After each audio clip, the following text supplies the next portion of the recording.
Ang punto ko kasi rito, ang sinasabi po ng ating mga kababayan, hindi di umano si Cabral yung natagpuan sa bangin na sinasabing si Cabral. Hindi ho sila naniniwala yung ating mga kababayan.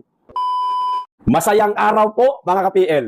Napansin ko lang po, mga kababayan, parang may pagkabobo rin itong si John Vic Rimulya. Ano ho, mga kababayan? Ano ho sa palagay ninyo? O ito po yung video niya. Panoorin po natin, mga kababayan. Ang nasabi niya po, pinaka-highlights dito sa video, panonoorin po natin, ipapasiuna ko na ho sa inyo, mga kababayan, kinakailangan daw pong sumailalim ang bangkay ni Yusek Cabral, mga kababayan, sa autopsy at sa DNA test, mga kababayan. Autopsy para malaman di umano kung nagkaroon ba ng foul play ang pagkamatay ni Yusek Cabral.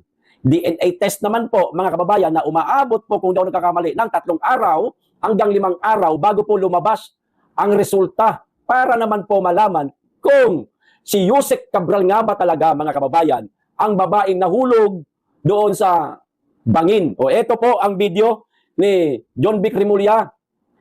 Kayo na lamang po ang humusga. Kasi ako parang nahusgahan ko na itong mama, mga kababayan eh. Pero bago po natin simulan itong video, makikisuyo po muna sa mga hindi pa po nakasubscribe. Baka naman po at paki-click na rin ang notification bell para updated kayo lagi sa lahat ng upload. At huwag niyo pong kalimutan, paki-like at paki-share po itong ating video. Okay? Maraming salamat. Magkikisuyo lang. O ito na, panoorin na natin, mga kababayan. Nahusgahan na rin siya. Kayo na pong bahala. She is still undergoing autopsy and a DNA test to make sure that it's really her. Baka budol-budol to eh, di ba? So naninigurado lang tayo na siya talaga yan. We offer our condolences to the family.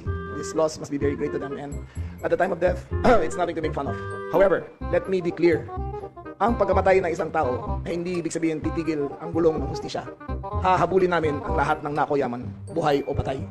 Kung naman mayroong ebidensya, kukunin pa rin ng gobyerno ang lahat ng akbang na kailangan para maibalik sa taong Pilipino ang perang ninakaw. Kaya sa lahat ng mga akusado, mag-isip-isip kayo. Death will not protect you. Death will even bring greater shame to your family. Face up to the charges, man up to the charges, answer the charges, and have faith in the judicial system. Oh, ayan, mga kababayan, para nga naman daw malaman na kung hindi ba si Yusek Cabral yaong bangkay, kaya kinakailangan ipa-DNA test. Naku po, John Vic Rimulya, pinahirapan mo pa sarili mo. Napakadali po ng investigasyon eh. Bira naman kayo, sir. Nariyan na po yung bangkay, oh. Makikita niyo naman po yung itsura kung talagang si Cabral ba o hindi. Bira naman, para namang 50 taong kayong hindi nagkita ni Cabral, kailan lang lumabas sa mga investigasyon yan eh. Tandaan niyo po, sir, ang ikinamatay po ni Yusek Cabral dahil doon sa maaaring nabagok yung kanyang ulo, gawa ng kanyang pagkahulog o kanyang pagtalon man kaya, kung alin man dyan sa dalawa. Tinulak, sinadya o kusang tumalon o bumagok yung ulo, tumama sa bato, ayun, nawala ng malay hanggang siya namatay. Pero hindi naman siguro parang nasagasaan ng pison yung mukha niya, sir. Hindi po ba, mga kababayan? Hindi naman siguro nasagasaan ng pison yung mukha ni Cabral na para hindi natin makilala. Bakit hindi nyo po ipakita sa social media?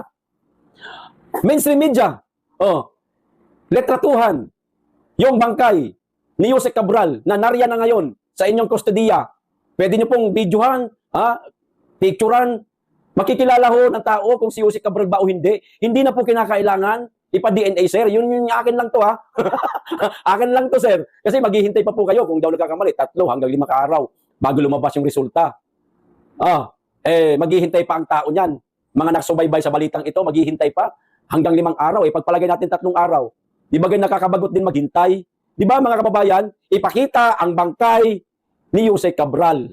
Letratuhan o di kaya video para makilala natin kung siya ba talaga. Posibleng kayo, Sir John Vic Rimulya, hindi nyo ho nakita yung bangkay na kinuha mula doon sa bangin. Nagsasagawa na kayo ng investigasyon, di po ba? Posibleng hindi nyo po sinilip kung siya ba talaga yun o hindi. Hindi na po kinakailangan ng DNA test. Autopsy, oo, kailangan yan para malaman kung meron bang nangyaring foul play o wala. Yan. Pero DNA, no need na ho, sir eh. No need na ho. Parang ikaw lang, halimbawa sir, halimbawa lang ito ha. Sample lang namin to para mas madali po ninyong maunawaan. Meron po kayong alagang aso. Aso yan ha, hindi po tao. Nasagasaan ngayon yung aso mo. Ipapa-DNA mo pa ba yan? Balhibo pa lang nung aso mo. Yung tayo pa lang nung aso mo. Kilala mo na eh.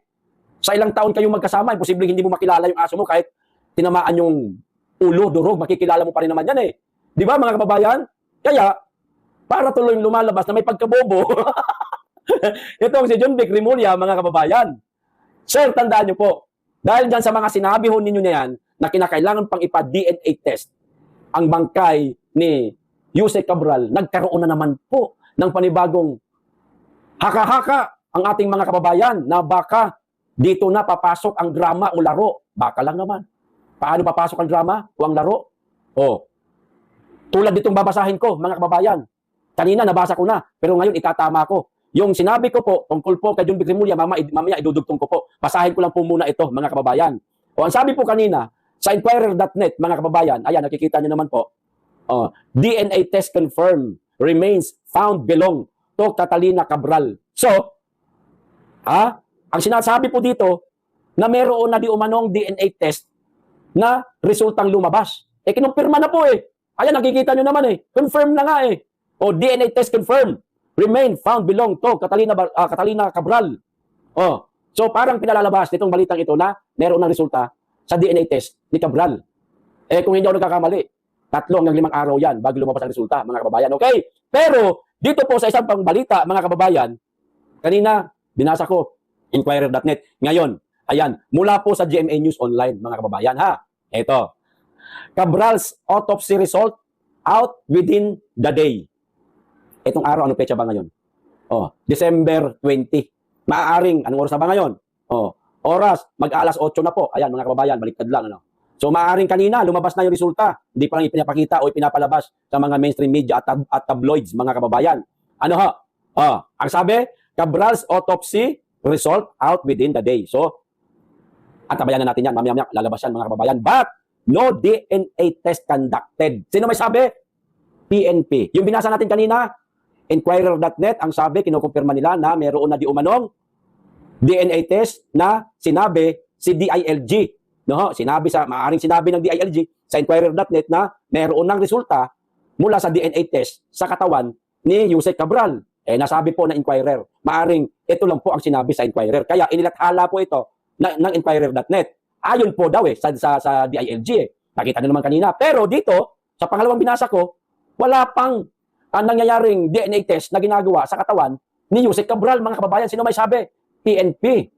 Magkaiba po sinasabi ng DILG at saka ng PNP. Ano ba talaga? Tuloy ko muna itong basa.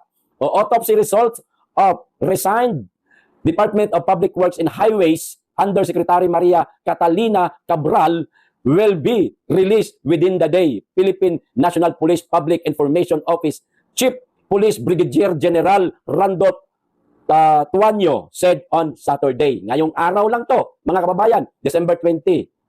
Tuano, however, said that a DNA test was not conducted during the autopsy done earlier in the day, mga kababayan.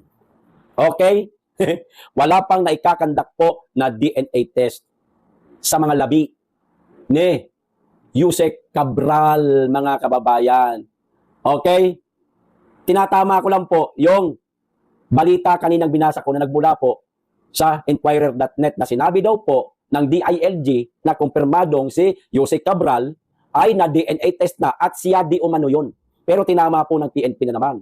Ay, teka, wala pang naikakandak na DNA test kay Cabral. Sino ang paniniwalaan namin ngayon? Ngayon, para hindi tayo maguluhan, balik tayo doon sa naputol kong kwento, mga kababayan, tungkol kay John Vic Rimulya. Sir, John Vic Rimulya, sino po paniniwalaan namin? Itong sinabi ng PNP o sinabi ng DILG? Kasi ito na nga ang nangyayari ngayon. Dahil sa mga balitang lumalabas, mga kababayan, nahihilo na naman po yung ating mga kababayan. May nagsasabi, konfirmado, si Cabral, na DNA na at meron ng resulta at di umano siya. Meron naman nagsasabing mga mainstream media o pahayagan na hindi pa nagsasagawa ng DNA test kay Cabral. Okay? Mga kababayan, hindi kaya, nagtatanong lang tayo hindi tayo nagpaparatang hindi kaya dito napapasok itong tinatawag na drama at laro, mga kababayan, tulad ng hinala ng ating mga kababayan na baka, naku po, hindi naman talaga patay si Yusek Cabral, baka pinalayas lang, tapos naglagay ng peking bangkay doon sa bangin at sasabihin siya. Di ba? Bakit kinakailangan pa ng DNA test na pwede man ipakita sa madla yung bangkay kung siya ba talaga?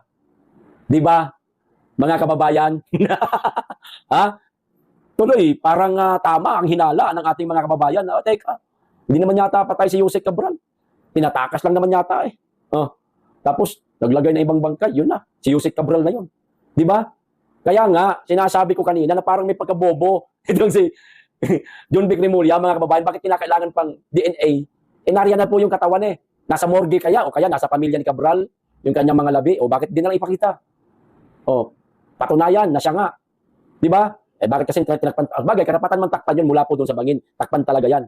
Nakabalot yan doon sa body bag, mga kababayan. Pero, hinahamon po kayo ng ating mga kababayan na ipakita na lamang po ang labi.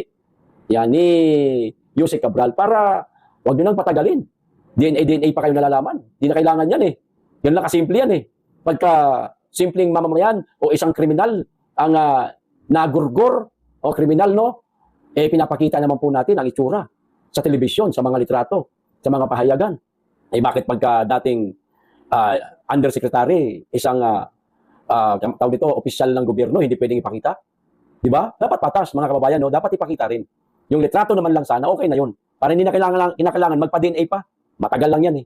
Di ba, mga kababayan, ngayon, kayo na po ang humusga. Mga kababayan. Okay. Ito pa isang balita. Itong tungkol naman po, mga kababayan, sa viral po ngayon sa social media, nakuhanan di umano ng litrato, ng video, itong si Yusek Cabral na nakaupo po doon sa gilid ng kalsada, bago daw po ito tumalon. Ito, basahin ko po muna. Nahagip sa isang dashcam footage ang nakaupong si dating Department of Public Works and Highways Undersecretary Catalina Cabral sa isang concrete barrier sa gilid ng Cannon Road sa barangay Camp 4 Tuba Benguet bandang alas 10:15 ng umaga noong Huwebes, Desyembre 18. Ano ang sabi ng driver ni Yusek Cabral, mga kababayan, sa kanyang interview? Bago po natin ipagpatuloy ang mga katanungan natin yan tungkol sa driver ni Yusek Cabral, panoorin po muna natin itong video, mga kababayan.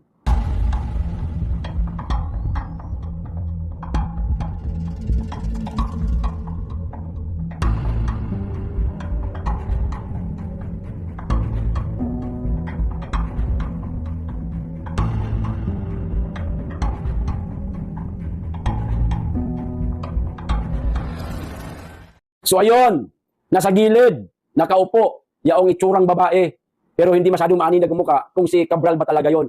May sasakyan sa gilid na nakaparada, katulad po nung nag-selfie yung kanyang driver, kita yung sasakyan, kita rin si Cabral. Okay, ipagpalagay natin si Cabral nga talaga yung nakita sa video, at saka doon sa selfie noong driver ni Cabral, mga kababayan. Ang tanong ho kasi dito, mga kababayan, katulad po nung naiwan pong sasabihin sa inyo kanina, no, itong tungkol po, mga kababayan, sa sinabi ng driver ni Cabral na dumaan daw po sila sa lugar na yon, kung hindi ako nagkakamali, alas 2 yata yun. Alas 2 o mas maaga pa sa alas 2, parang ganun ba? Kasi dumaan sila doon, huminto sila. Yan, yun na ang nangyari. May nakita natin sa video na nakaupo doon si Yusek sa gilid ng kalsada, bangin na yun. Okay? Maaring, ang sinabi sa balita, alas 10:15 ng umaga. Pero ang sinabi ng driver ni Cabral, mga alas 2, yan, papalati alas 2. Tapos, saglit lang sila dyan, sumakay ulit ng sasakyan si Cabral, pumunta sila sa restaurant. Itong sabi nung driver ni Cabral pumunta sila sa restaurant, kumain, pagkatapos, diretso na nag-check-in sa Ayon Hotel. Tapos, bandang alas 12:30, lumabas ulit, nag-aya si Cabral, bumalik sa lugar na yun, doon na nadali si Yusek Cabral. Habang siya nakatambay sa may hindi kalayuan na mayroong gasolinahan. Matakin nyo ninyo, ganito. Alas 2, alas 2 daw, sabi nung driver ni Cabral. Unang baba ni Cabral doon sa bangin. Okay, alas 2 Pagpalagay natin 5 minutes, 10 minutes, tapos nag-aya na, pumunta sila sa isang restaurant, kumain. 30 minutes matatapos na kakain sa isang restaurant. Aba, o-order ka pa ho niyan. MTO po, made to order po ang karamihang mga hotel, lalo na pagka mamahaling hotel, hindi naman po agad-agad. Pagka-serve mo, parang karinderya, pipili ka yan, talong gusto ko, nariyan ka agad. Hindi naman ganun eh. Hotel, restaurant. Ang sino kakain? Yusek Cabral. May pera yan. Mga kababayan, hindi basta-basta yan. So, maaaring restaurant na kinainan nila, medyo expensive. Tulad po ng mga nakakainan natin minsan, mga kababayan, na titingin ka sa menu pa lang matagal na eh, mamimili ka. Pag nakapili ka na, tawagin mo waiter, paglalapit, ito order ko. Tsaka pa yan lulutuin. 5 minutes, maluluto. 30 minutes, natapos silang kumain. Dahil alas 2 bumalik sila sa Ay, pagkatapos silang kumain, diretso pa sila sa hotel. nag-check-in pa sila din pagka Duterte, nag-aya uli si Cabral para bumalik doon sa lugar na kinahulugan niya, di umano. Ang gulo. Ang gulo, pero ang sabi dito, sa balita, 10:15, nakita si Cabral na nakadungaw doon sa bangin. Ano ba talagang oras sila dumaan dyan? Kung itatanong natin sa driver ni Cabral, kasi parang maliho eh. Ang layo ho, mga kababayan eh. Ang layo ng alas 10 sa alas 2, o ipagpalagay natin alas 12 na lang. Bagamat walang sinabing alas 12, ang driver ni Cabral. Ang natandaan nating oras, alas 2, alas 2:30, tapos alas 5, hinanap niya si Cabral na wala na. Alas 8 ng gabi, doon pa natagpuan yung kanyang labi. Di ba? Meron ba kayo narinig na nabanggit ng driver ni Cabral na alas 12? Kainitan nun, alas 12, init nun. Sinong maglalakas loob na napakainit sa tabi ng kalsada, hihinto para tumingin doon sa lugar na yun, magmuni-muni, magpahangin. Pero ang katotohanan pala, alas 10:15 ng umaga, nakita sa dashcam si Cabral at saka yung sasakyan niya. Ano ba talaga ang totoo? Tuloy, lalo na namang naghinala yung ating mga kababayan na baka totoo nga na drama lamang di umano ito. Hinala po yan ng ating mga kababayan. Napakarami po natin nakikita ngayon sa social media. Hindi ho sila naniniwala na si Cabral yaong nahulog. Di umano, ayon sa kanila, baka pinalipad na, pinatakas na. Di ba? Tapos iba ang inilagay doon sa bangin.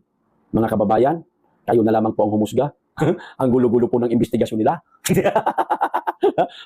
Magulo po, mga kababayan. Iba-iba po ang oras. Samantalang, simple lang naman talaga dapat eh. Ganito. Kasimple. John Vic Rimulya, sir. Simple lang. Kung talagang si Cabral ang namatay, nahulog doon sa bangin, ipakita nyo na lang po sa mainstream media, litrato man o mapabideo man, kung siya ba talaga.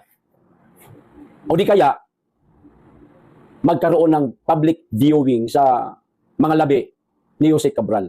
Para hindi lang mga elected official, mga nasa gobyerno ang makakakita, kundi kahit itong mga media, mga simpleng mga kababayan natin, lalong-lalo na mga taga-Benguet, ay makita at masaksiyan kung si Cabral nga ang nasa kabaong na pinaglalabayan. Ganun lang kasimple. Para mawala na po ang agam-agam, ang hinala, pagdududa ng ating mga kababayan na baka si Cabral ay nasa ibang bansa na at ibang tao yung sinasabing si Cabral di umano. Ang punto ko kasi rito, ang sinasabi po ng ating mga kababayan, hindi di umano si Cabral yung natagpuan sa bangin na sinasabing si Cabral. Hindi ho sila naniniwala yung ating mga kababayan, Sir John Vic Rimulya. Ipakita na lang ho natin yung bangkay na yan. Ganun lang kasimple. Huwag na po kayong mag-conduct ng DNA test. Matatagalan pa ho tayo. Baka mamaya, bago lumabas yung resulta ng DNA test, ayon nga sa usap-usapan, bago lumabas daw ang DNA test, 3 to 5 days. Paano? Halimbawa lang naman, magdesisyon ang pamilya ni Cabral na ipakremate. Hindi na makikita ng mga tao. Tapos, may lumabas na resulta sa DNA after 5 days. Peke, doktor. Gawa-gawa lang. Para sabihin kunwaring patay na talagang totoo si Jose Cabral. Bakit hindi na lang po natin ipakita yung kanyang bangkay? Ganun lang kasimple. Di ba? Para masatisfy po ang ating mga kababayan, Sir John Vic Rimulya. Para makatulog na po ng matiwasay yung ating mga kababayan na naghihintay po sa sinasabi ninyong DNA test. Wag na po natin paabutin sa DNA, matagal pa po yan. Magkaroon na lang po sana ng simpleng public viewing habang nilalamay ang kanyang katawan, ang kanyang labi. Paunahan po ninyo ng litrato, paunahan po ninyo ng video. Ganun lang kasimple. At hiling yan, sir, ng ating mga kababayan na mga taxpayer. Taxpayer na isa sa mga nagagalit, gigil na gigil, dahil ninanakaw lang ng ilang mga opisyal ng gobyerno ang kanilang kontribusyon sa ating gobyerno. Yan lang naman ang gustong malaman nila. Kasi nga naman, kung talagang hindi, kung tama yung kanilang hinala, na hindi si Jose Cabral ang nahulog sa bangin, hindi mapapalagay, hindi makakapayag ang ating mga kababayan na buhay pa ang isang dating Jose Cabral na pinaghihinalaang dawit o sangkot sa maanumalyang flood control project at korupsyon sa ating bansa. Kasi naghahanap po ang ating mga kababayan ng hustisya na merong mapakulong, merong managot dito sa maanumalyang flood control project. At higit sa lahat, itong napakalalang korupsyon na nangyayari sa ating bansa. Flood control project, maliwanag po na korupsyon yan. Dinadaan lang sa kuno, may proyekto, pero ang bulsa ay tinatago. Walang flood control project na gagawa. Ghost project meron. Kung meron man, ampaw o O isang palo lang ng malakas na rumalakas ang baha, sira ang flood control project. Palpak, ampaw. Yan. Uulitin ko, ang hinihingi ng mga tao ay mapatunayan o gusto nila makita, mapalitrato man, mapabidyo man, kung si Yusek Cabral nga ba talaga ang babaeng nahulog sa bangin. Kasi kung hindi titigil ang ating mga kababayan. Katulad ni Saldico na ninanais din po nilang mapauwi sa bansa, harapin ang mga ikinaso sa kanya at sana makulong. Katulad ni Martin Romualdez na pinangalanan ilang beses ni Saldicong sangkot, mapakulong. At kasama pa si Mr. President Bongbong Marcos na pinangalanan rin ni Saldico. Siyempre, ang ninanais din ng ating mga kababayan walang iba, kundi lahat sila makulong. Yan yon. Kaya, wag na kayong magpa-DNA test, ipakita na lang ang labi ni Yusek Cabral. Kung maaari lang sana, sir ha, kung maaari lang. Sana, mapapayag po ninyo ang pamilya ni Yusek Cabral na ipakita sa social media, sa mainstream media, kahit litrato na lang, maipakita na siya nga itong babaeng nahulog sa bangin. At hindi drama katulad ng hinala ng ating mga kababayan. Okay, hanggang dito lang. Maraming salamat. Mag-iingat kayong lagi. At higit sa lahat, mahalin po natin ang Pilipinas.